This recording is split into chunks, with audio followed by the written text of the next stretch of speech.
Hey everyone, Josh here for Abyss Gazing. Thank you guys so much for bringing us to 100 episodes. This was truly a milestone that neither Mark nor I ever thought we'd reach, but thank you to you guys for checking us out and sticking with us. The music in this episode that you guys are getting ready to hear comes to us first off by Wine-and-Warpaint. The songs that you guys are going to hear in this episode from them is called Codify and Feel the Heat. Those will be the first two songs that you are going to hear in this episode. Then the last two songs that you're going to hear in this episode are going to come to us from our friends over at Saint of Pine Hills. The songs are called Doomsday 2012 or 21, and then Compliments and Complaints. You guys can check out both artists by clicking the links in the description below. We really wanted to go bigger and better for this 100th episode. We hope you guys will enjoy this conversation on Invasion-of-the-Body-Snatchers as well as the music that you're going to hear.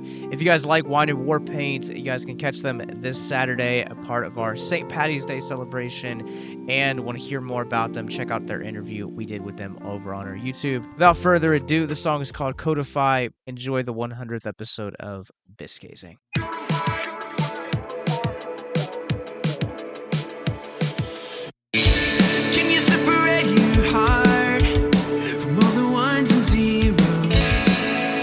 Tangled in the stars.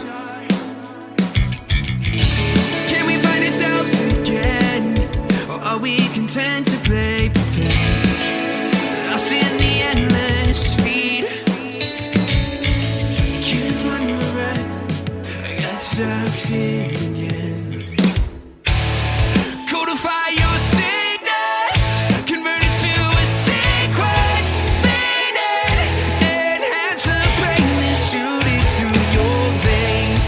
Codify your weakness, so depressed and sleepless. Breathe in, then wonder why the poison's in your brain. We're all playing God, amplified so high we mistake agency for algorithmic determinism. We've come so far, but lost sight of who we are. Bending line to our limb, lost in the endless feed again. I can't find my breath. I'm losing what little I have left. Codify your sickness, convert it to a sequence. Lean in, enhance the pain, then shoot it through your veins. Codify your weakness, so depressed and sleepless. Breathe in, then wonder why the poison's in your brain.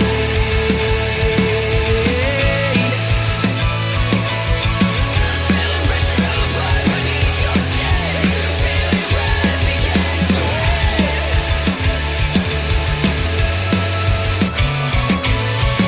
Breathing class in emergency. Wake the faded, pixelated dreams. Feel this.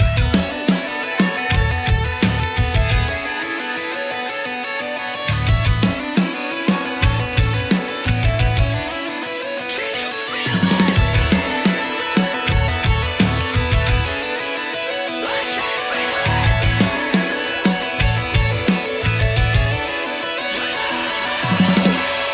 Codify your sickness, convert it to a sequence. Lean in, enhance the pain, then shoot it through your veins. Codify your weakness, so depressed and sleepless. Breathe in, then wonder why the poison's in your brain.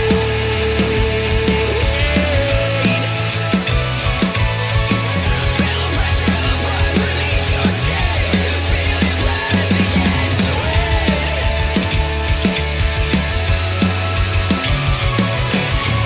Breathing class in emergency. Wake the faded, pixelated streams.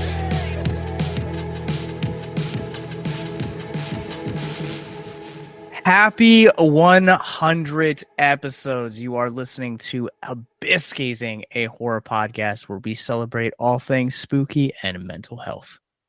I'm your co-host, Mark. I'm your other co-host, Billy. I'm your co-host, Josh, and we are joined by our fill-in co-host Andy. And multi-time guest. Andy. Happy to be back once again. Of course, you know, I when we were starting to talk about who we wanted to bring on for the 100th episode, like Andy was like top of the list on like guests we wanted. So I'm honored. I think it's like him and Zambies were our two top picks. yeah, Zambies is in the midst of a big project right now. Could not be with us, so go Yeah, check her out though. She's prepping some competition pieces for some painting competitions at Adepticon. So, But you're saying I won the best guest competition is what I'm hearing. That's well, I need to know. I mean, Zambies, we still love you. So there's that. I don't know you, but you seem fantastic. I'm sorry. I think you and Billy might be the only two that's been on the show as much as she has. Yeah, that's Yeah. That's probably true. Oh, Billy is nice. now an official co-host, so Yeah. So he's going to be here more often. Well, yeah.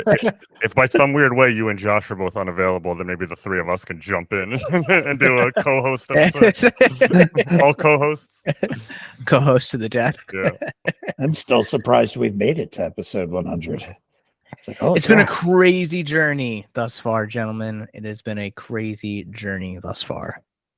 We've covered a lot of movies. We have covered over 100 movies because of events like Fantasia Fest and Popcorn Frights. And dude, I was going through all of our episodes earlier this week and just like reflecting back on some. Like, it's crazy to me how we've covered everything from the most recent Halloween films to Frankenstein to Seven to just a Ghoulies. number. Texas Chainsaw Massacre, like Had an entire series on the Evil Dead. and Phantasm. Yeah. You know, So- poor Billy had to watch all 5 of them. I'd do it again. Just don't make me watch 5 again. Andy, I'm guessing that you still have not finished yours. No, I'm Your so journey. sad. I even made bold claims that I was going to immediately jump right back in the series, and I still haven't. But I know it's there waiting for me, like an old friend. Yeah. I've still seen just 1 and 2 so far. Well, Yeah, and this falls in the middle just after starting our Omen series. So, yep, which we will begin continuing next week with the Omen 2. the Omen, well, Damien Omen 2. That's what my copy calls it. I don't know if that's the technical term for it, but I don't know, but I'm kind of looking forward to 3 because of Same. Sam Neill. same. Which, again, probably one of my favorite episodes we've done thus far, Possession.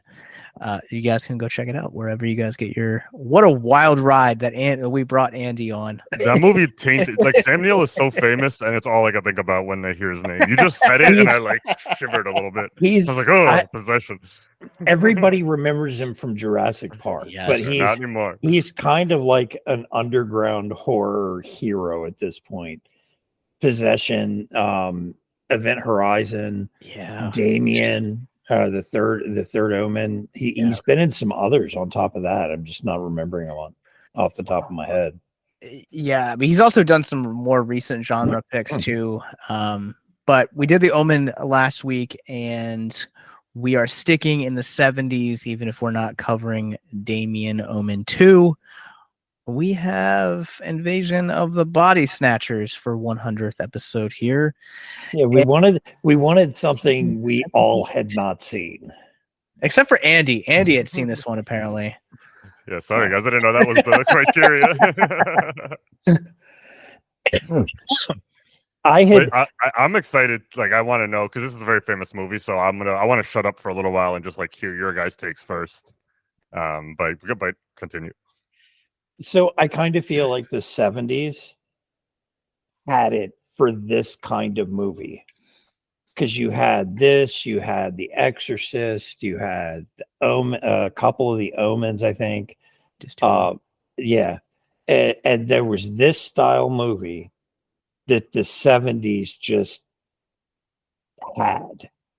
The feel, the environment, the feel, the atmosphere, everything. They just kind of had it down. And this Invasion of the Body Snatchers is just fell right there with the rest of them, and I thought it was actually pretty cool, pretty awesome. And it's that picture behind Billy that made me was like, we need to watch this. It's the meme. And I get the only question I do want to ask right off the bat was, did you guys know about that ending? Because it is a very famous. Like when I first saw this, I had already known that was the last shot, so it kind of like I didn't get to feel it. I did not, because I watched it the whole time going, where's the scene? Where's the scene? Yeah. And then it ends with it. I did not know that like, because I kept watching this because I'd seen that scene, I'd seen that meme, I've seen the GIF. Like I'm like, where's it coming in? Where's it coming in? I initially thought it was gonna be when they were like in the city and they were like first like starting to experience like the invasion. When they were in the car, I was like, okay, my prediction is they'll break down in the city and this is where that famous scene is. So like to kind of have that scene end up the way that it does in context of the rest of the movie, like it's not one of those endings that completely changes everything, but it's like, damn, like this movie is made better because of this ending, and it's like very ambiguous, and it's like just when you thought the nightmare was over. And I didn't realize the cast it had either. Like I knew Sutherland was in it, but I didn't realize Leonard Nimoy was in it, and Jeff Goldblum, and the one lady that was in Alien. Veronica Cartwright. Yeah. Also, the I think I can't remember the guy's name, but I'm pretty sure there is a connection to this movie and Black Christmas with one of the actors. I'm not sure. I don't know, but I feel like this could almost be a take on if the thing actually made it to New York. Yeah. There's some cool cameos too. I feel like we're a little early to be talking about those yet, but I'll hint those for later. Billy, what did you think of this movie? Was this the first one for you? Yeah, I like the movie, especially the ending. If you didn't know it wasn't ruined, it's not expected because you at the end you think everything's hunky dory until the scene that everybody was looking for. So go ahead, Mark. No, go ahead. I was gonna say also like the whole like Leonard Nimoy, Jeff Goldblum's in this, and like Nimoy also surprised me where his character ended up. Like there were things about his character that I also didn't expect that like kind of took like twists and turns. And I think that's one of those things that this film does really well is that it does have a lot of twists and it does have a lot of turns, and it takes the narrative in places that you're not expecting it. When you expect it to turn left, it goes right. And to Mark's point earlier, I think this movie is a great atmospheric film, and it's absolutely that's one of the things that I love about 70s and 80s horror is that they were very much a product of their time in the best way possible. Well, this was a remake of what, the 50s one? 1956, yeah. So that would have been coming out of, I believe, shortly after the whole, the Red Scare, where everybody thought everyone was communists. Yeah. And I feel like the original had that kind of atmosphere to it because of that it took place. It was put out so close to that whole time period. And then this one comes out in the 70s, and I haven't seen the original, and I probably should go back and watch it. But this one, it just kind of had that feeling I was expecting that I would expect to find in the original, where I were to go back and watch it. Yeah, I also need to go back and watch the original because also Andy's the only one that's actually seen the original.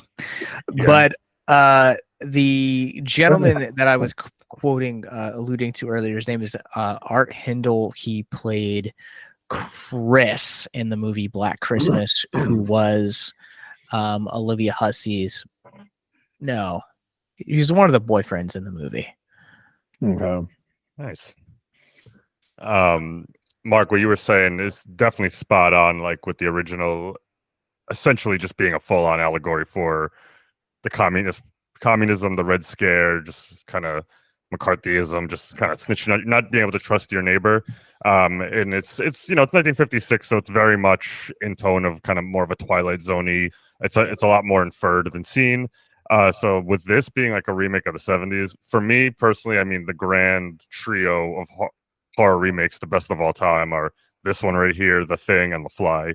And the originals of all those are all very good as well, but these did exactly what remakes should do, which is not only propel them to a new era, use modern special effects and make it look modern, but to change the story to fit the modern times. Because communism in this movie wouldn't really make any sense. Yeah. And I like this one because I've seen it a couple times now, and it's more complicated than you really pick up on the first time, where there are so many different themes of like mistrust. But I think the fact that our main character works as a food health inspector, it's in the 70s was kind of the start of when we were really ultra processing foods and really changing the American diet and kind of like rolling it into what it is today of just, a lot of fast food, a lot of processed foods, eating less naturally. And I just thought that was a real interesting take and a little more of like a complicated theme to tackle than like the communism route, which they went the first time. So real impressed with this remake. See, I didn't know that about like the 70s and like kind of like the food processing. Having worked in food before, like I've dealt with people like Matthew, and I understand how hard like health inspectors are, and how important their job is. And so I thought it was kind of interesting the way that they used food in here, especially the fact that like there's a scene in the movie where like he's like trying to phone and he's trying to get a hold of somebody to like communicate that there's like an invasion happening and like have someone listen to him. And like one of the very first agencies he calls is and it's like the Food and Drug Administration, which I thought was an interesting choice. Yeah, and they respond with, "We know where you're at, Mr. Bevan," or whatever his name is. And it's like, well, crap. It's definitely a movie I'd like to. I'm probably going to end up adding to my collection. It's worth multiple views, especially just the amount of background actors that they place who just stop what they're doing and stare at the main characters, especially in the first half when you don't really know what's going on yet. It really rewards one of those rewatches and just watching the background as you go for it. It's just like also like one of those like very like subtle invasion films too, where like I feel like alien invasion films are a lot like exorcisms, where they're a dime a dozen. Like the ones that really understand the craft and understand what needs to happen in order to make them stand out from the crowd really do stand out in a magnificent way. And I feel like the same thing is for alien invasion films. And I think part of what makes this one so good is the fact that there is a really well-built mystery about like what is happening. Like, there's almost like this like underlining terror and fear of that, but also at the same time, as you get into it, I think that like the fact that all of the pods come from these like plants of all things, literally something that we pass by on a daily basis multiple times a day. I think that's what makes this film actually theoretically like terrifying, is the fact that this literally, if aliens wanted to come and invade us and like build upon the premise of this movie, this would be a great way to actually do it. And I love the fact that the movie would stand out today. For instance, you just mentioned the plants and all. At the very first scene, it kind of looks like bacteria, which if you really think about it and the way it spreads, it's almost the way that COVID did a couple years ago. Just the impact of how it spread and everything is the same way that the invasion kind of took over. And then also Nimoy in there, before it even was word, he was gaslighting everybody the whole movie. Just as the therapist, he was like, "No, you're okay. You're not seeing what you're seeing. Go home and it'll be better tomorrow." So yeah, no, you nailed it. I just wanted to jump in real fast with the COVID comparison. So I texted you guys all this beforehand, but I had the pleasure of seeing this in theaters right before this. One of my local movie theaters was playing it this week, just complete coincidence. So I went and saw it in theaters, and the movie ended, and I went to the bathroom before leaving. And then an older guy who was in the theater with me, he walks into the bathroom, and he was just like, "Man, that movie hits so much different after COVID, doesn't it?" And I was like, "Dude, you're so right." And I was like, "Yeah, just like something in the air that is just like you can't before you know it, it catches you." And I was like, "Yeah, he's right." Yeah, it just stands out for that. It's one of those movies that, at the time they weren't thinking about that, but now after we've had COVID and, gaslighting is popular and everything, that everybody knows what it is, you can see that in the movie. Man, I think that's such a great point, a valuable point to talk about this movie is like, here we see the personification of it in Dr. David Kibner, who is played by, as you mentioned, Lee Moy.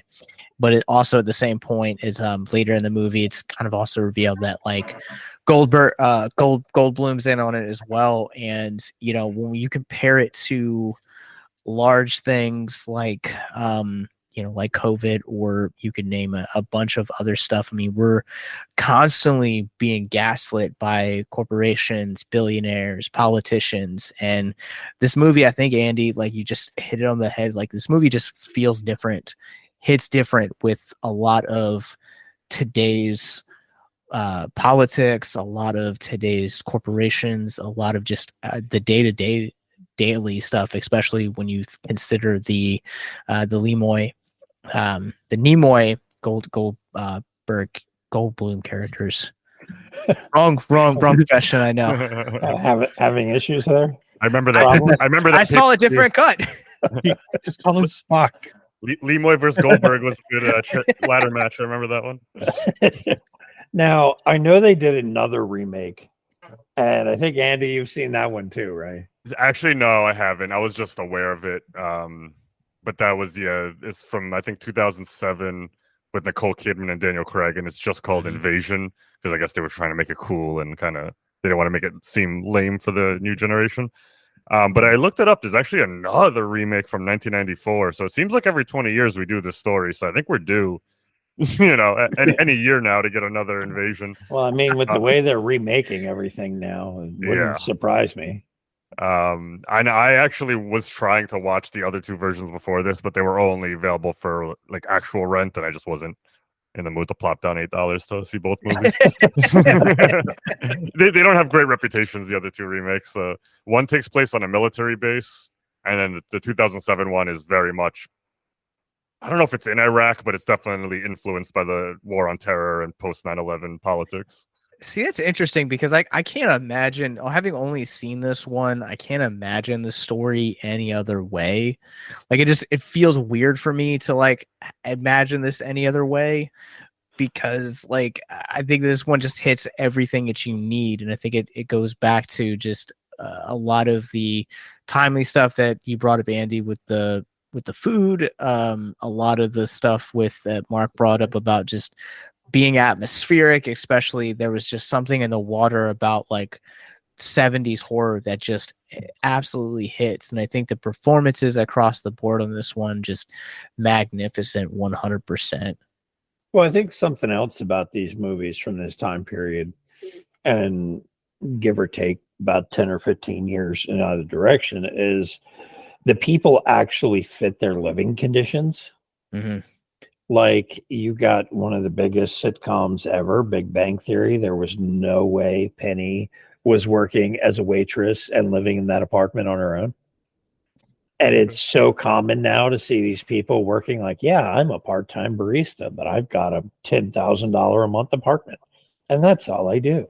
Now, where during this time period, you actually had people in the movies living in the conditions equal to what they made and what they'd be able to live in.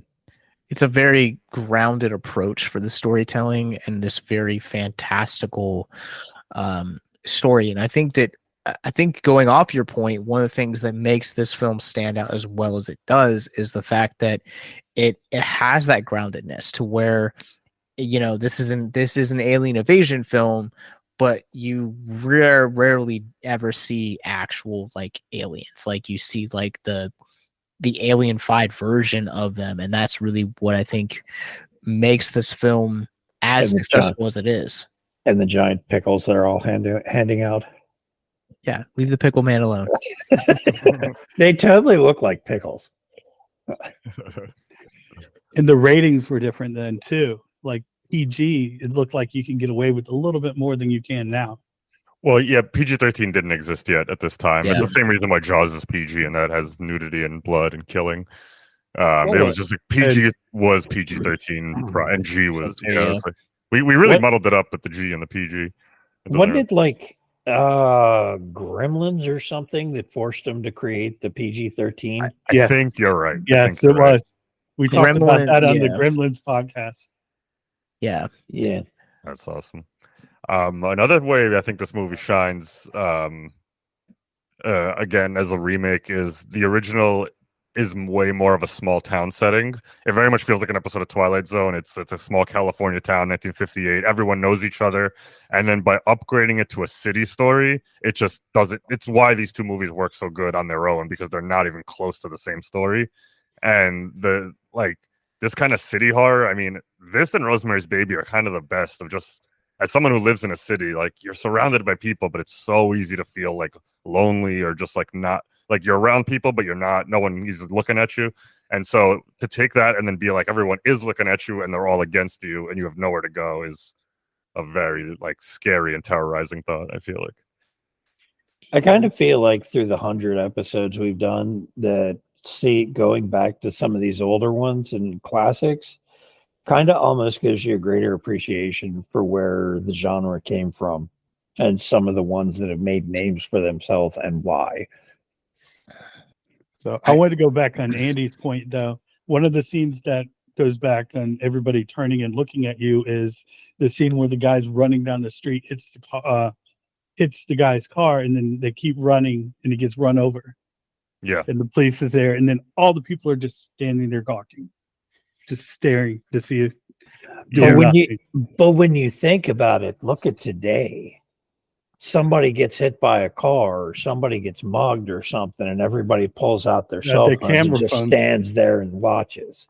Yeah.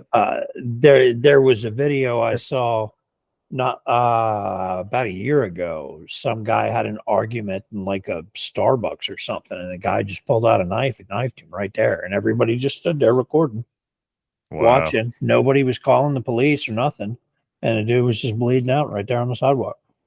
Yeah, the city often doesn't get a lot of representation in horror, but there's a lot to mine from it. Like, we often think of cabins and big suburban houses and being alone, Right. but you can mine a lot.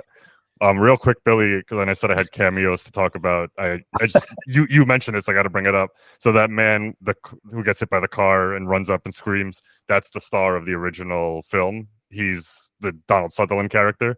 So he's doing a cameo in this, and not to spoil anything, but one of the big scenes is when he realizes what's going on is him running around and yelling in people's faces, screaming, "You're next! They've already got us! They're coming!" Yeah. So that monologue is directly ripped from the original movie as like a nod, and almost as like they're not really saying this, but it's almost like this guy's been running for 20 years. It's like a funny joke almost that since 1956 he's been running around screaming, "You're next!" But yeah, I forget his name. I looked it up, but he's the original actor from the first movie. That's wild. Yeah.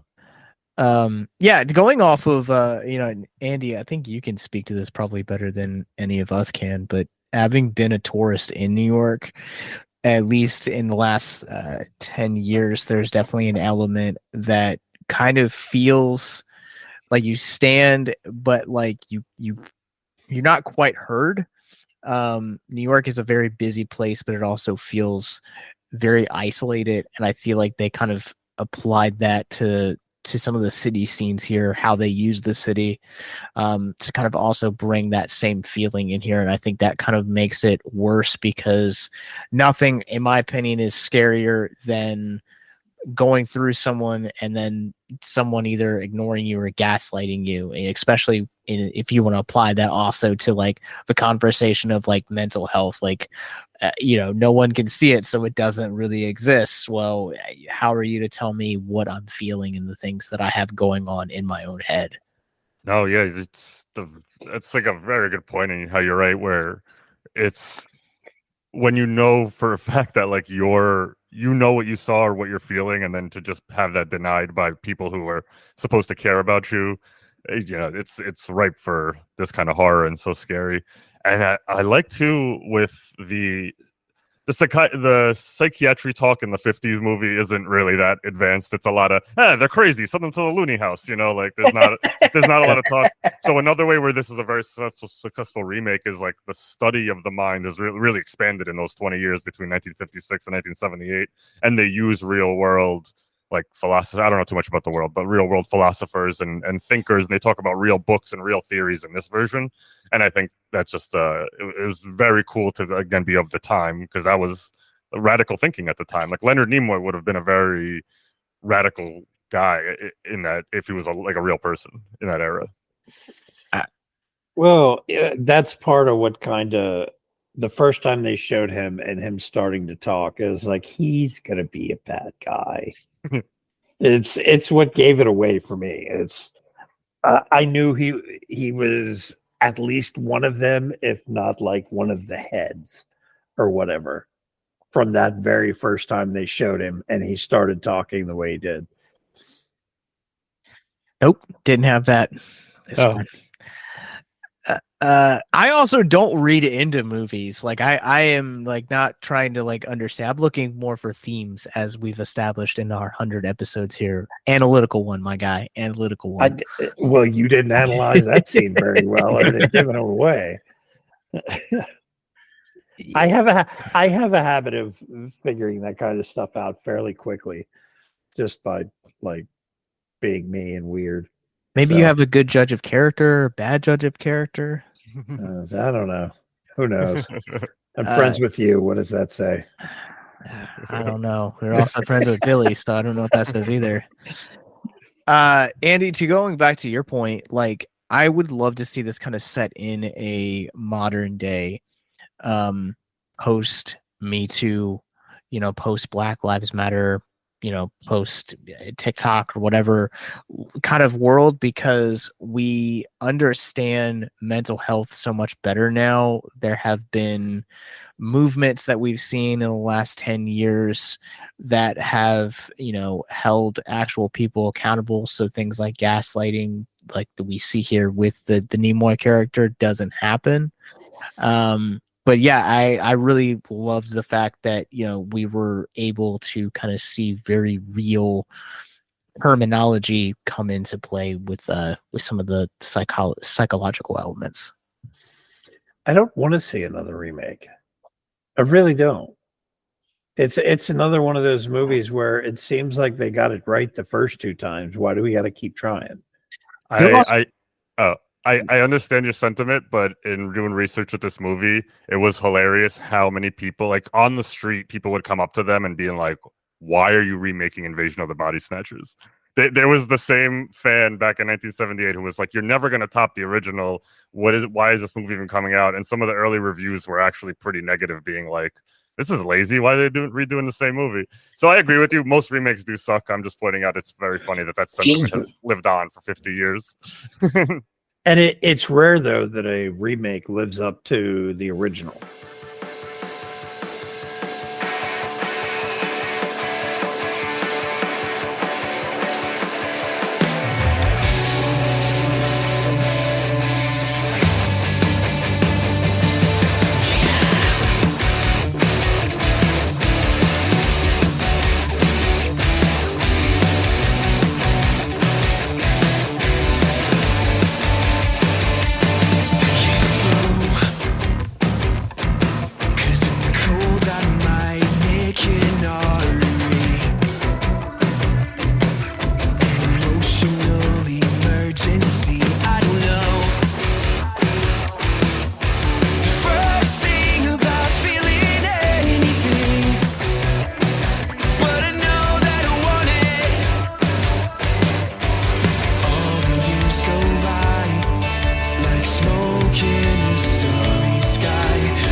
is true, that the darkness will swallow you. And the biggest fight is the one inside your head. So set a spark inside your mind, burn up the callous of your eyes, and just for a minute feel the heat again. For just for a minute feel the heat again. Feel the heat again.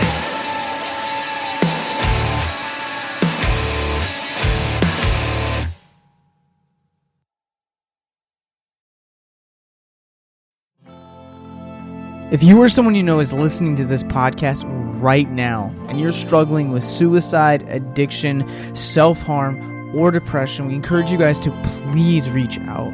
This is the heartbeat of why we do what we do. Suicide is currently the 10th leading cause of death in the United States, and as of this recording, there are 132 suicides that take place each and every day on American soil. And when you scale back internationally, there are 800,000 successful suicides. That is one death roughly every 40 seconds.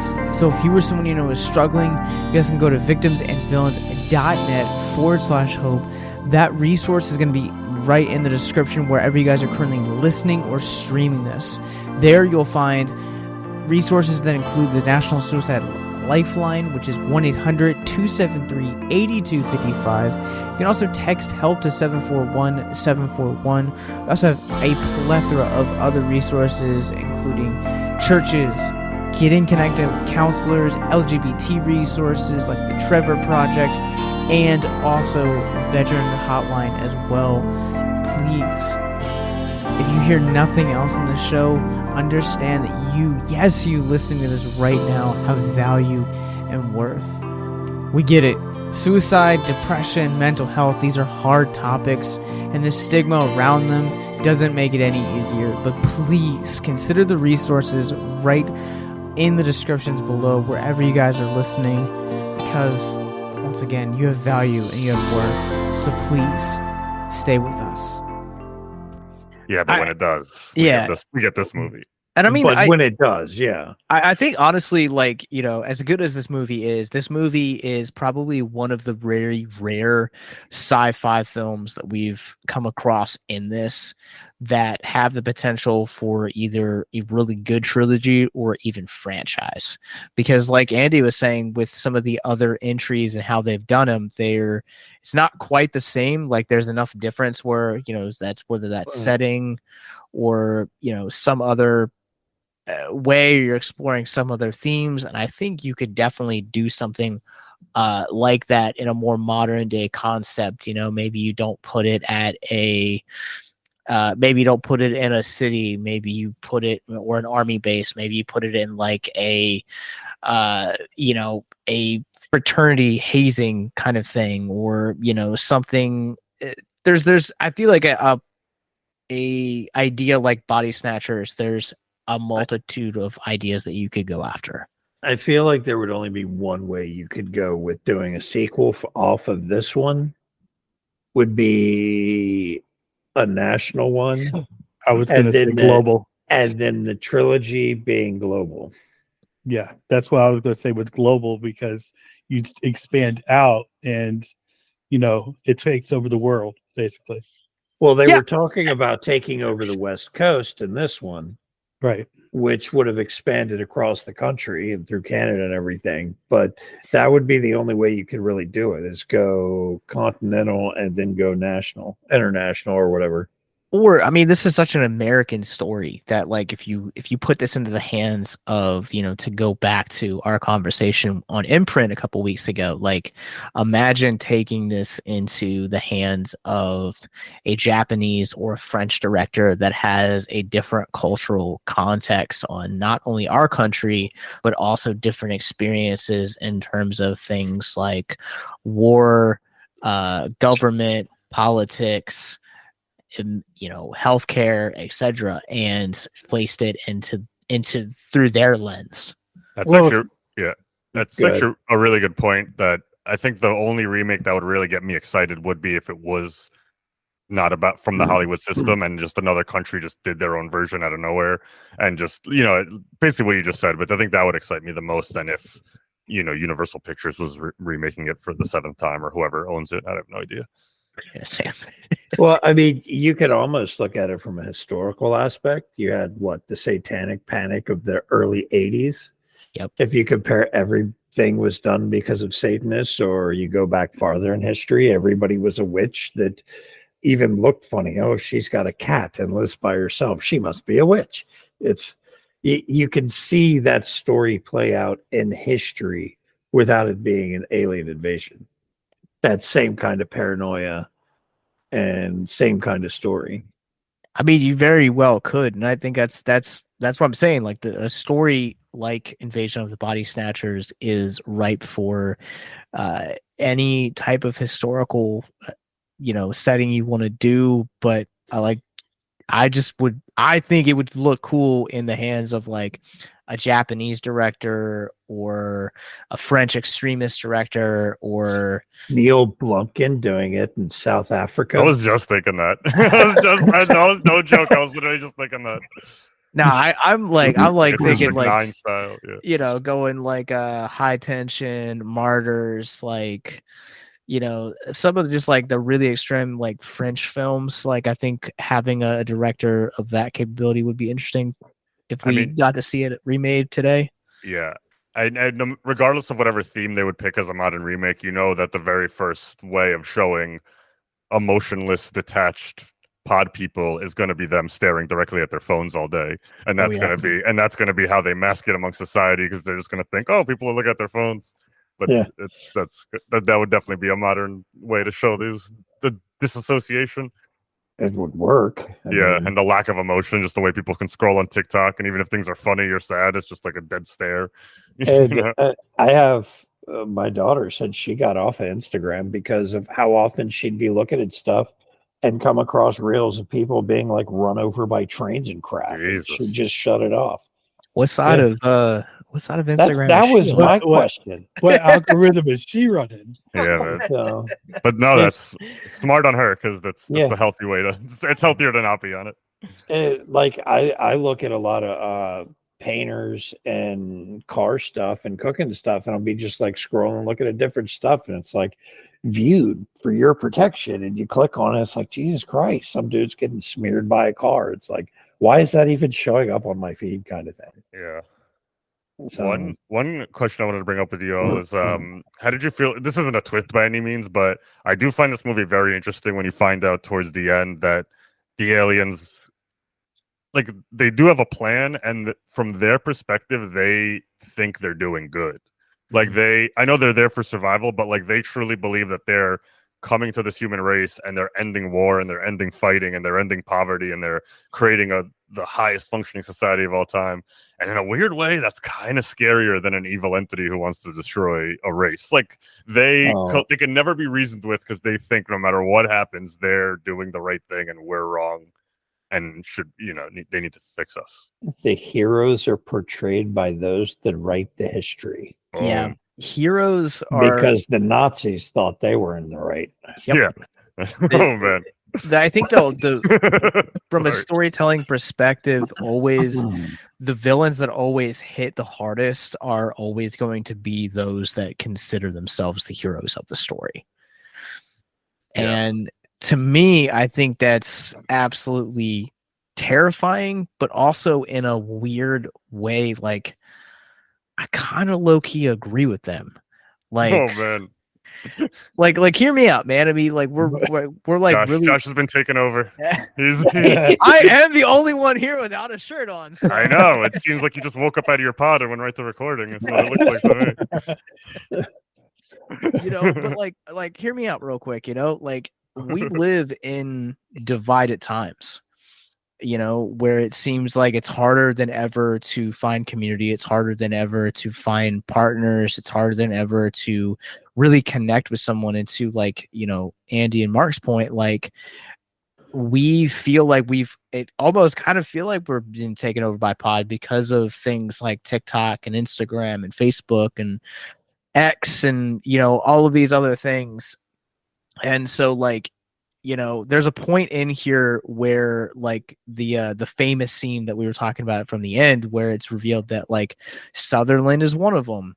Like the girl that he does the pointing to, like basically confides in them, like, we know how to like walk among them. And so like my thing is I would study these people and learn to live among them, hoping that I don't get caught, if that meant that I could live in a more peaceful time.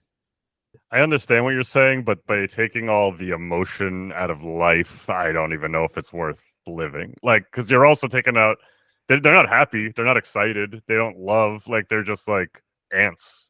You know what I mean? So it's like robots. we're taking conflict out, but we're also taking the good things out, and I just don't know if I mean, to a degree, like you are right. I agree with you.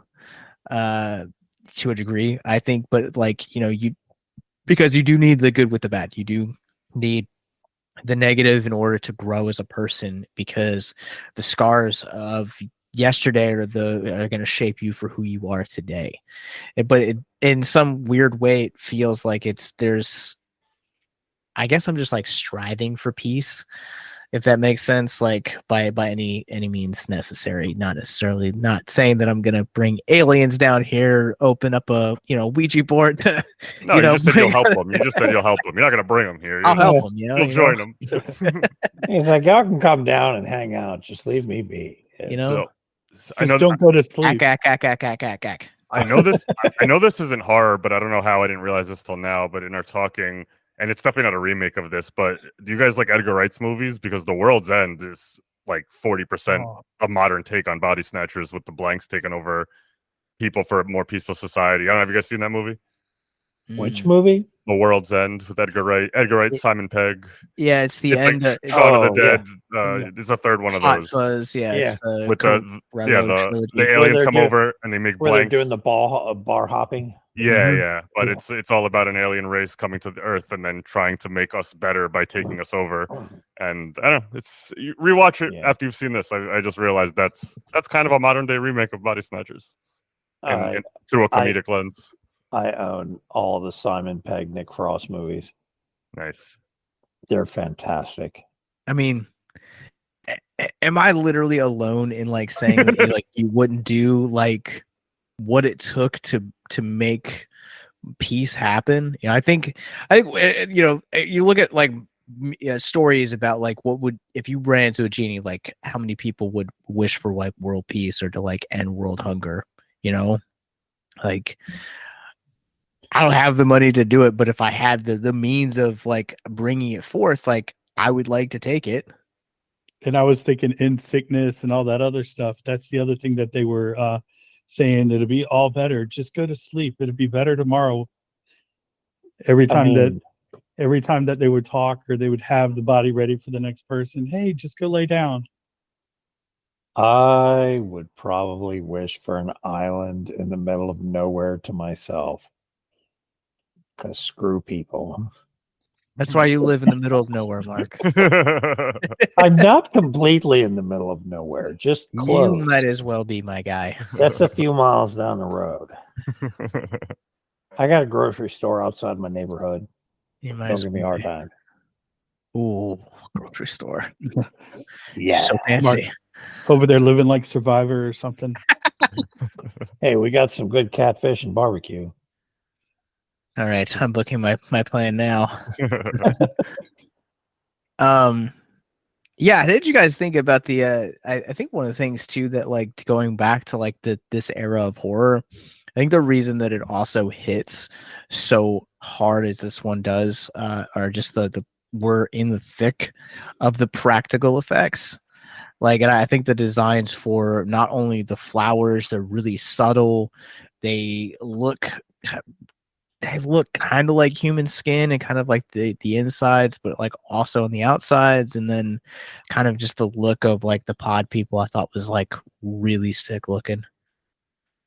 I love the spider web kind of feel that they had on the pod people. And they started showing them as it was, who was it? Goldblum was messing with the one that was supposed to be his pod or his body. And it looked like it was almost going to grab his hand. I love that effect that they used. Are we just going to go this entire episode without talking about that dog? I hadn't got to a mark. Look. First off, we talked about that before we started recording. Before you joined the conversation, so we've already talked about it. The three of us. I mean, But that's- haven't talked about it. well, That was the the most. thing. That was the most disturbing part of the whole movie. I think that's one of the downfalls of the pod people is the fact that they couldn't differentiate between the dog and the guy. The man dog is what I'm calling him. Come on. Yeah. I don't know He's the a dog, logistics yeah. of how that thing came about, but they made the right choice of putting that in. And honestly, seeing it in the theaters, there was a few people who didn't know that thing was coming, and there was some gasps, like because this is more of a haunting movie and less of a in your face scary movie. So it's Yeah. like it's not really like you're waiting for jump scares. It's more you're just kind of like unsettled. And so, but that's one of the few moments where you jump back. Yeah. It was just like, oh my God, what is that? And the Where fact did that that come from? the fact they showed the scene with the dog and the guy, laying next to the pod, and they don't show the actual man dog until later, you totally forget about it. You're like, okay, that's just the blip. They're just showing it's another person that's been taken. Well, they showed him walk by and kick the plant, and then the plant started like leaking or bleeding or something. And it was right there by the homeless guy that was playing the banjo and the dog. Yeah. So That's what I'm referencing. yeah, is that a case of he did some damage that caused it? Or would that have happened naturally? Or how did that happen anyway? Lately I've been feeling just fine. I know I say that all of the time. Lately I've been doing alright. I'll get by one day at a time.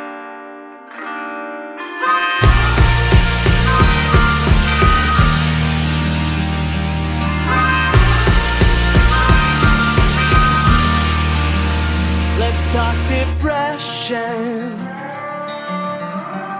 It always gets the best of me. The whole world is so sad, measuring all that we have from each other on our socials. I need more likes and followers to feel whole.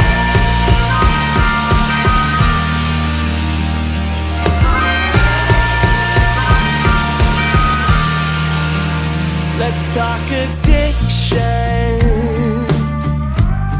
I always do those things that I don't wanna do.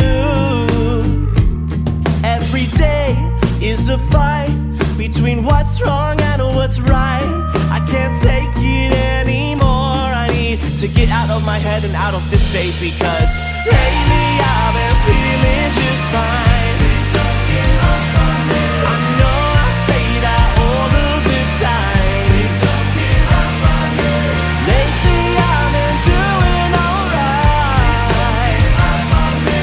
I get by one day at a time.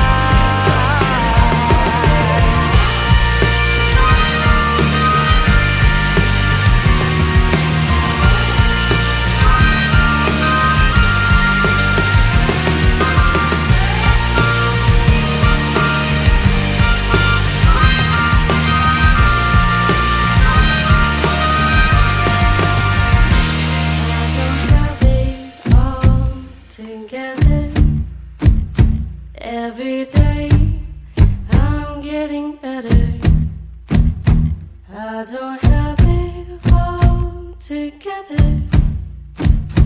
Thanks to you, I'm feeling fine. Because lately I've been feeling just fine. I know I say that pretty much all of the time.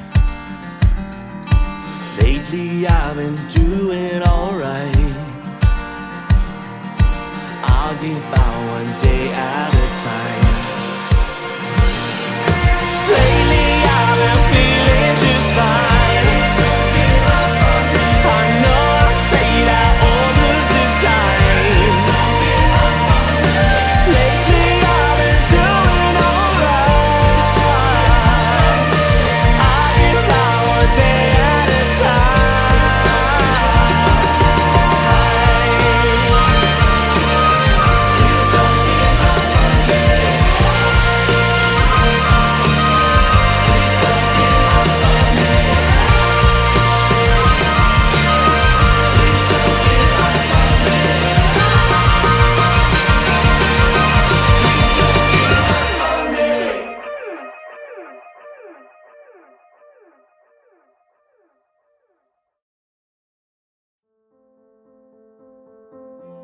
How would you guys like to help us get mental health resources into schools, conventions, and other events? Well, now you can. Simply go to patreon.com/victims and villains for as little as $1 a month.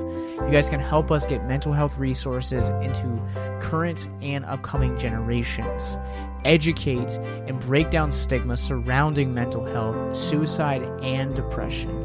And you get exclusive content that you can't get anywhere else. And you guys can tell us which Nicolas Cage movie you want us to cover, and we'll do it. All it takes to get started is to go to patreon.com/victims and villains, or simply click the link in the episode description wherever you guys are currently listening or streaming this episode. Pick your tier and get started today. Yes, it's that simple. So quickly select the tier that you want and help us get hope into the hands of the depressed and the suicidal today. I think it goes to Billy's point of like them like not being able to like differentiate the species here on Earth.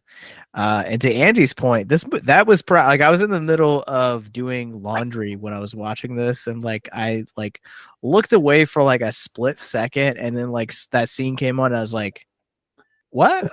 Let's run this back and see if my eyes are playing tricks on me. And like sure enough, I was like, okay, cool. Do you guys know who was that banjo player and who like the face that ended up on that dog? Do you know who that was? No. It was Jerry Garcia from the Grateful Dead. I did not realize that. Yeah, he contributed to the score. He didn't score the movie, but he kind of helped out. That's awesome. So they put him in as that character. That goes back to what I said one time before, that if I was like famous like that, I would volunteer for little bit parts or super low budget movies just for the fun of it. Or vice versa. If you were making movies with a budget enough that you could just reach out to like obscure people you like and be like, you want a cameo in this? Yeah, like Iggy Pop, man, is a great example of that. That dude just shows up in like the most like random things, like Alice Cooper too. Like yeah. Horror genre is excellent for that. Yeah, that was another one of my cameos that I was teasing. I have one left. Yeah. It's not as exciting, but if that scene when Donald-Sutherland and I forget her name, but the woman when they're in the cab towards the end, and you slowly realize the cab driver is one of the pod people, that's the director of the original Body Snatchers. Nice. So they got him in there too. So there's a lot of love for the original. I mean, I pretty much figured that one out the moment he said he had a Type H in the car. Yeah. There was no slow reveal on that one. Yeah, I'm on IMDb right now, and on one of the sides they also bring up the faculty, which could also be used for Invasion of the Body Snatchers. I just saw that for the first time this year. Oh, they're supposedly working on a remake already. You're not going to get a cast like that again. No. Also, they're like the fact that it's written by one of the greatest horror writers of the 90s with Kevin Williamson, directed by Robert freaking Rodriguez. Like he's never done anything like that since. Neither has Williamson. Yeah. So, yeah. I saw that movie opening weekend in the theater. Lucky. I liked everything about it. I just didn't like that it didn't feel like it could stick with the ending. It had to do one of those lame, like everything's back to normal, and I never loved that. One of the reasons why the ending of this movie. That's the 70s. If you watch the 50s, it had this very similar ending, and then the studio made them change it, and it's tied with a very lame everyone has a happy ending bow. And it's just like, so the director of this, he said like he told the studio he would shoot two endings, and he purposely didn't because he didn't want them to put it in without him knowing. I also think that like the concept of like happy endings feel very like westernized. Yeah. Where like when you watch a film from, let's say, France, Australia, Japan, Korea, like you can name the country, they're not afraid to give you the sad ending or the ending that just kind of like drops your jaw, because in my opinion, I think that endings that are not quote unquote happy or where you have a resolution, like I think that to me, that is a much better ending film and overall product, and it ultimately ends up staying with you. There's a reason that out of the 50s version, the 2007 version, the 1993 remake / legacy sequel, like there's a reason that we're talking about the 70s one. I think it's because partially the legacy with it is not only the great performances, not only the themes, but it is that ending. It's that ending that sticks with you because it upsets everything you thought you knew about how this movie was going to end. Oh, I totally thought they were gonna show him faking it to survive. No, I didn't realize it was going to come out being he's one of them now. and it's one of my favorite artistic choices to go right from that right into a utterly silent credits like that. So That I didn't know, like, not to keep talking about how I saw it in theaters, but like that was another very effective moment of just like we're all like, do we get up now? Like, like we're all just kind of sitting there, like, how long do we sit in this uncomfortable silence? But yeah, I love like it's the 70s. I mean, I think regardless of the genre, is just the most interesting time for American movies because like it was our first time we broke out of a structure, and by starting to rate movies for the first time, we were able to not worry about the whole family seeing it. That was the problem with the original Body Snatchers. They were like, you can't have a bleak ending. People are taking their kids to see movies. Like, we need something hopeful for the whole family. And then this was the first decade where they were like, the Coppolas and the Scorseses and all these new age directors were just like, no, we're going to make art the way we want to make it. It'll be pretty sometimes. A lot of times it's not going to be pretty. And it doesn't necessarily be a sad ending, but it's like a real ending. And that's what I'm looking for. I'm thinking of like Jaws. Like when I say like lame, everything's happy would be like if Clint pops up at the last second and he's like, I made it too. And then they're all happy. That to me is lame, but it's still a hopeful ending without that. But like, you have to deal with the consequences of what you just did. Like, so that's what I mean by like a realist. I shouldn't have said sad ending. I meant more realistic. I'm going to become more of a fan of the realist ending that's not always the happy ending. I think there's too many movies that are really good that would have benefited from having a not happy ending, as opposed to finding a way to turn it around in the last 10 minutes of the movie because that's what the formula says you're supposed to do.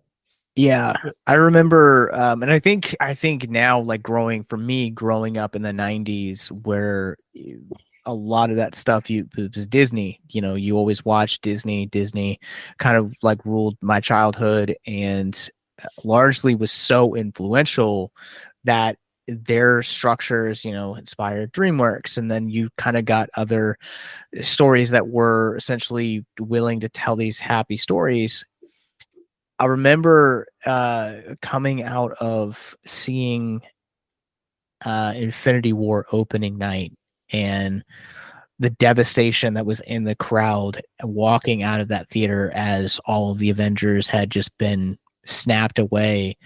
And I remember having a conversation with someone afterwards, and they're just like, we don't see movies like this. Like, you don't experience movies like this nowadays where everyone has a happy ending. I think the only one that I can think of and like remember that like had like an oh shit kind of ending where it didn't feel like it was happy or didn't leave anything that was loose was the ending of Halloween Kills, where Karen dies. Along with everybody else, because evil dies tonight. Yeah. Yeah. Spoiler But even alert. that I almost say like almost doesn't count because it was the idea was that was a trilogy, so we knew it was like a part 2 to a part 3. So I never looked at it as an ending. Well, they never made the part 3, so. Oh man, They did. Quote unquote. Go I check know. out our episode on Halloween Ends. I was there. I recorded it with you. No, you didn't. It's a hallucination.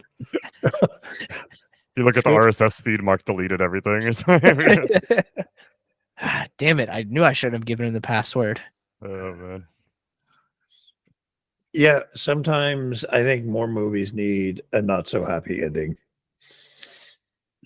I mean, it's also like I look at the way that we approach storytelling to equated almost to the way that we talk about negative feelings. So like, we don't want to talk about sad endings because we don't want the things that come with that: conversations on death, conversations on depression, sexual assault, suicide. That list goes on and on and on. And it's because these topics make us feel uncomfortable, and we don't like to feel uncomfortable. And so we opt to have those happy fairy tale endings. And I think, Mark, to your point, we need to have more of those films that are embracing those sad endings or those uncomfortable endings or those jaw-dropping endings, because not only does it largely, a lot of times, leave a better impression of a film or storytelling, but it also opts for conversation to have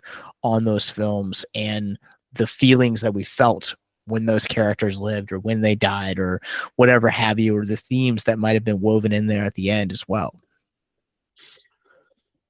I think part of the reason you get so many happy endings is to make it not so much like real life. Oh, 100%. I mean, we are the escapist generation. Whatever you put it, you talk going back to the conversation on social media. We use social media to escape. We use film to escape. And the reality of it is that I would argue that film is a storytelling very that opens up and begs for conversation on things that we don't want to talk about or emotions that we don't want to feel. And so if a movie makes us go sad, then our thing is to jump in onto social media and find something that's going to make us laugh, or jump into video games where we can escape into an open world concept. I feel like as a society are just very not in touch with our feelings or emotions to really convey how we feel. And we apply that to storytelling as well.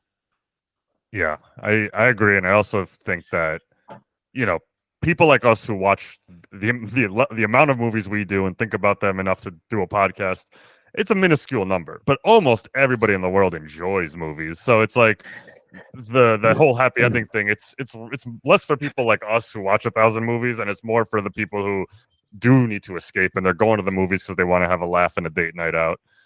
So it's like I understand where that notion is coming from, but both can live in the same ecosystem.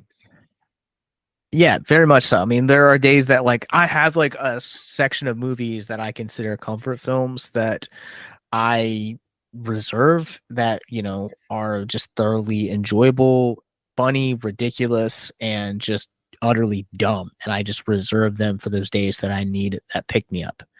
And I think that they do coexist, but I to Mark's point, I think that we get more of the happy endings versus the realistic endings versus endings like Body Snatchers. That I think both of your points are valid. I think we see more of what Mark's talking about than what we are talking about. For sure. And you got any more trivia for us? Any more trivia? No, I burned through all my cameos. Not really. No, not really. All right, gents. Well, is there any other thing you guys want to talk about? 100 episodes. We did it. We hit a milestone. Not everyone gets here.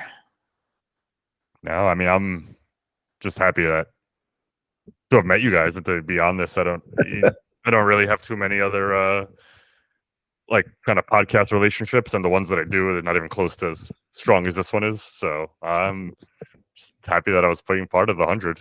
I would say I probably did 6 or 7 of them. That's a good number. That's a good ratio. Well, there were at least 4 or 5 involved in the Evil Dead. Yeah, and then we did a couple of Halloween. We've done Halloween, Possession. Possession. Yeah, 2 Halloween. One of the he did one of the Phantasm movies with us. Yeah.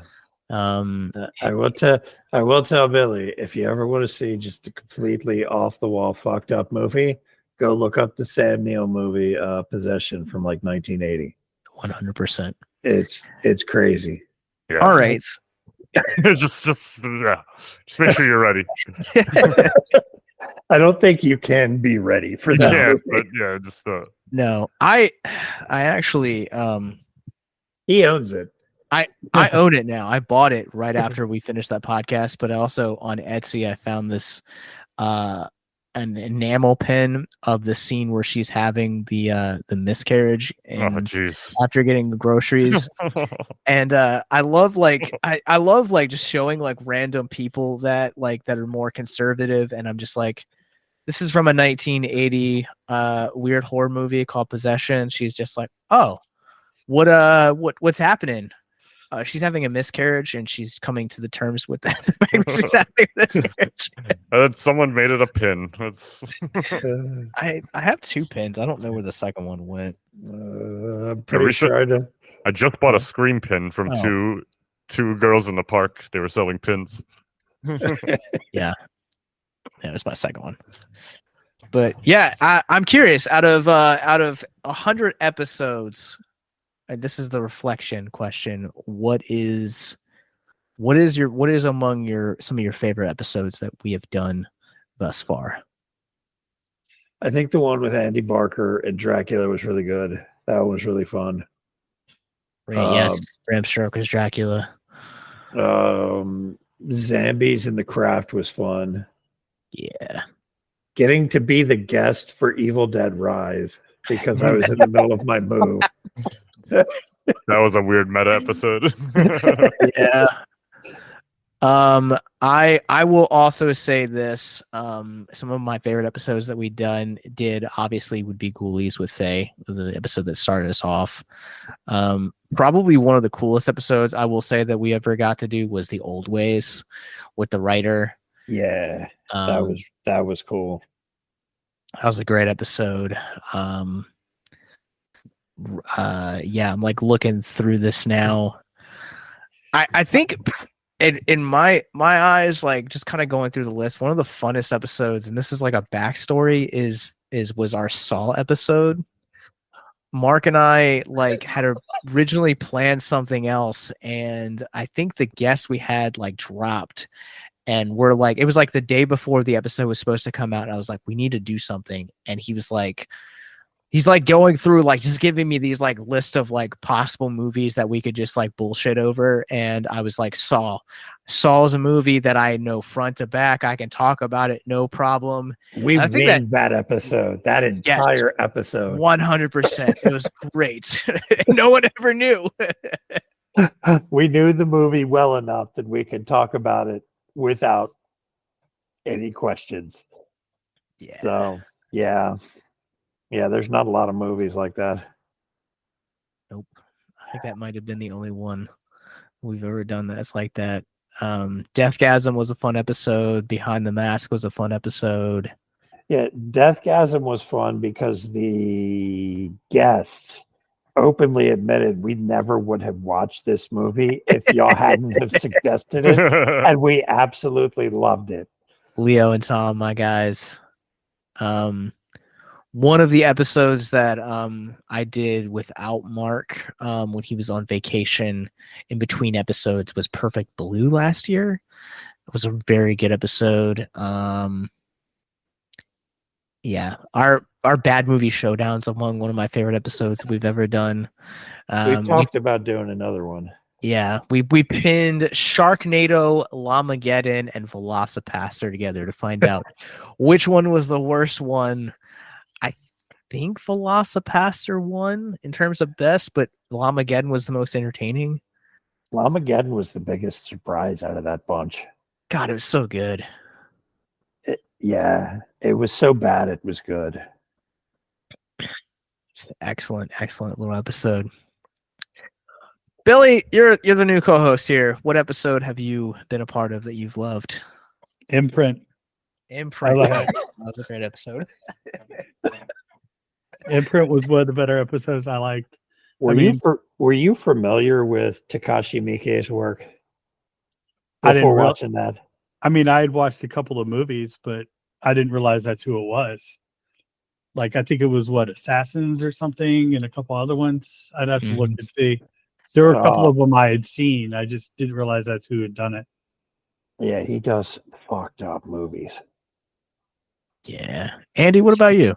All the episodes Honestly, you've- I'm gonna pick the one that Mark claims doesn't exist, and that's Halloween Ends, and only because I tend to come on for a lot of the classics, and we all love them, just like this one, and we kind of gush on them.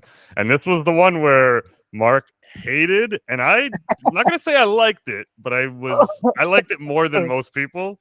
So I thought it was a fun conversation to disagree a little bit and actually kind of like go back and forth as opposed to talk about a classic. It was fun. Yeah. Yeah. And it was so fresh. We recorded it like 2 days after the movie came out. So like I might have completely different opinions now a year And out.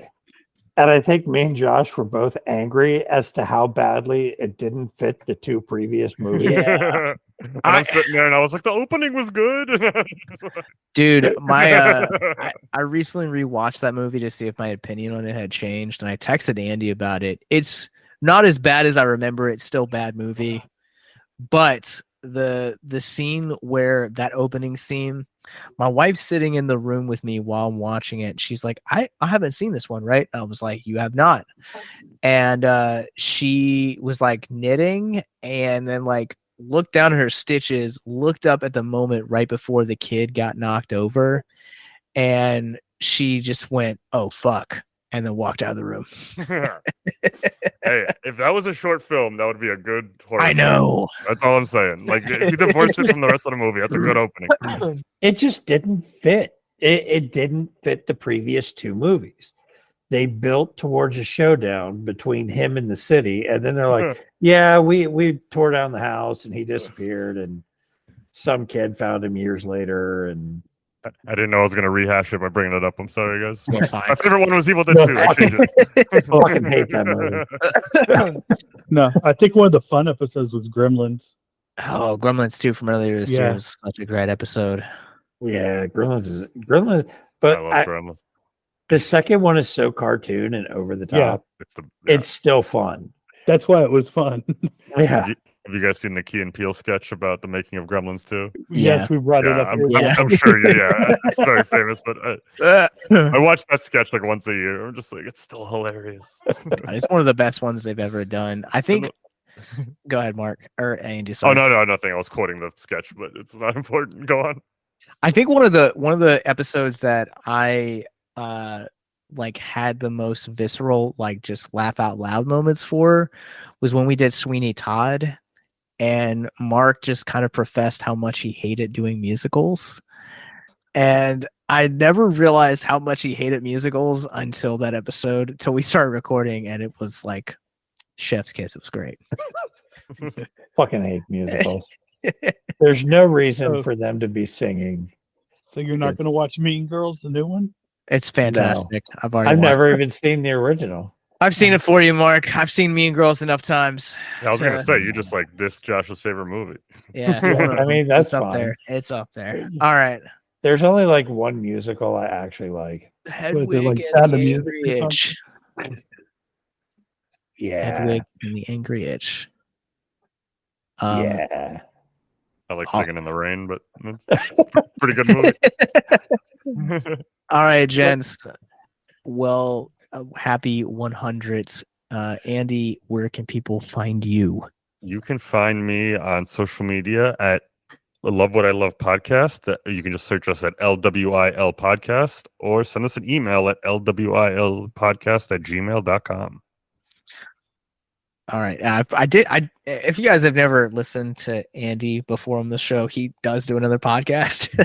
I do. We've fallen a little behind in episode releases, but I promise we will be back soon. I didn't want to over promote it because we've fallen behind, but I don't know if you guys noticed. It's a different background. I have a brand new laptop. My editing game is back. I was a little bit out of a editing machine for a while, so Nice. Stay tuned. We will be roaring back. I noticed the PS2 game collection behind you was different. So yeah, I'm really. That doesn't give confidence that I'm shooting forward technologically, but trust me, I have a new computer, the MacBook Pro. It's great. Billy, where can we find you? On Facebook, WTaber3. All right, Mark. I just hang out on Facebook. It's 100 episodes. So does Mark have Does Mark have some showing off for us? So, funny story. I finished a bunch of models, got them done, got them shipped out, and forgot to take pictures and update shit. Of course you did. All that Perfect work. Mark form. I expect nothing less. I sent out, how many models was it? I think it was like 15 models The Out of running the- show continues. out of the 40 that I owe someone. I sent out like 15 models and 4 of them for some prize support for a tournament. And I wish I had gotten pictures of them because So some of that's- them turned out really good. That's when you message, hey, can you send me a picture of the model when you get it? Nice. Yeah. Out of this one. All So, right. Well, you yeah, guys, I'm still not posting anything on Instagram right now. So, and if you want to see his past work, it is Titanium Juggernaut painting. yeah. You guys Get can your follow me. I am on Letterboxd at Captain Nostalgia. You guys can follow us wherever you guys get your podcast from. Just search Abyss Gazing. We're on all major platforms. And you guys can also follow our parent company, Victims and Villains. We are on Facebook, Instagram, Twitch, and YouTube and Patreon as well. We will be resuming our Omen series next week with Adam Jack, writer-director behind the movie The Lurker, which you guys can catch at Horrific Hope Film Festival this April 5th and 6th. Tickets are now on sale. We'll be back next week talking about the Omen 2. And until next time, remember, the longer you gaze into the abyss, the more the abyss gazes back into you.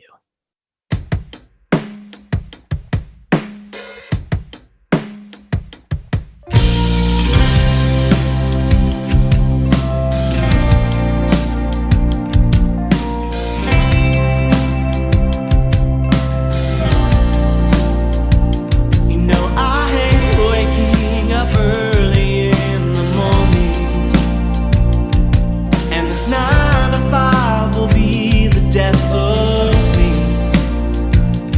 You say, Corey, what happened to your disposition?